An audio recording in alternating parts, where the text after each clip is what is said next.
কষ্ট করে ধাপে ধাপে উঠতে হয়। ঠিক আছে, আসির মূল কথায় বিগত 17টা বছর আমরা ভোট দিই নেই, আমরা ঘর থেকে বের হই নাই, আমাদেরকে অবহেলা করা হয়েছে।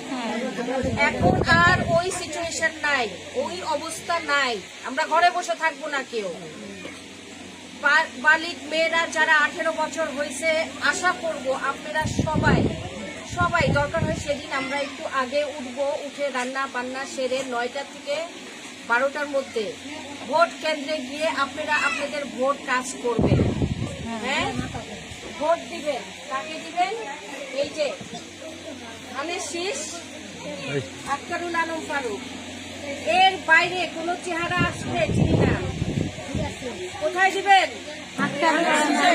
কারে দিবেন? আচ্ছা, ওই ধাপটার কথা যে বললাম, আমরা যে সিঁড়িতে বেয়ে উঠি, আপনাদের আশা তখনই পূরণ হবে যখন এই মানুষ এমপি উঠতে পারবে, এমপি হতে পারবে। তখন আমি এমন কিছু কর্ম ব্যবস্থা করবো যেন আমার মহিলারা কেউ বসে না খায়, কারণ ঘরে যেন বসে না খায়। অন্য কথা, কাঠ পান নাই, চাল পান নাই, তেল পান নাই, সবকিছু ভাবে আগে তার উঠতে হবে। হ্যাঁ, ঠিক। নাইলে আমরা কিভাবে ব্যবস্থা করবো? আর আজকে এখানে আসার মূল কারণটা হলো, আপনারা অনেকে অনেক মিটিং এ যান না। আমি কিন্তু আমাদের মহিলা দলের সবাইকে, সব নেত্রীদেরকে নিয়ে মিটিং করি। হ্যাঁ, তো যদি আপনি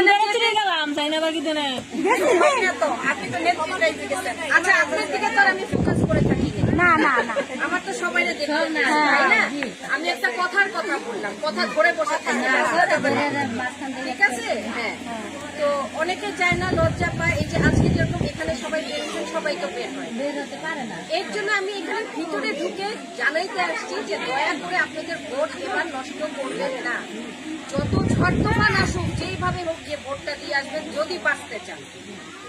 এই একমাত্র মানুষ, আর কারো কিছু শুনবেন না। আমি বলে গেলাম আজকে ধানের শীষ আক্তারুল আলম ফারুক সাহেবকে ভোট দিবেন, আপনাদের মূল্যবান ভোটটা। কোনো পাওয়া নাই, আমরা দিয়ে দিছি, কোনো সময় কারো কাছ দিয়ে কিছু নেই নাই।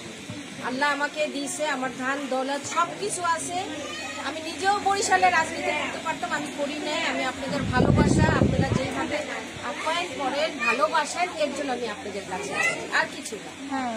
আর কিছু না, কোনো কিছু মূল্যে আসে না। ঠিক আছে, আপনারা সবাই